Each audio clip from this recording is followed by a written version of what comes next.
С новым днем хочу оставить это видео для тех, кому это важно. А, я Мы вот топим, печь в основном, березой. Но, не зная этого чуда, показываю ольха.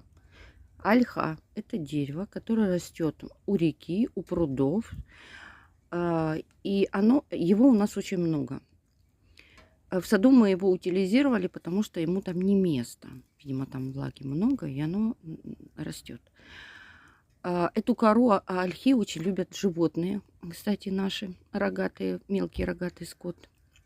Это баранчики и козы объедают эту кору. И что это чудо делает? Она очищает, когда я закидываю в камин со стеклом, очищает самостоятельно стекло от угари после березы смоленчатой. Просто уникальное средство.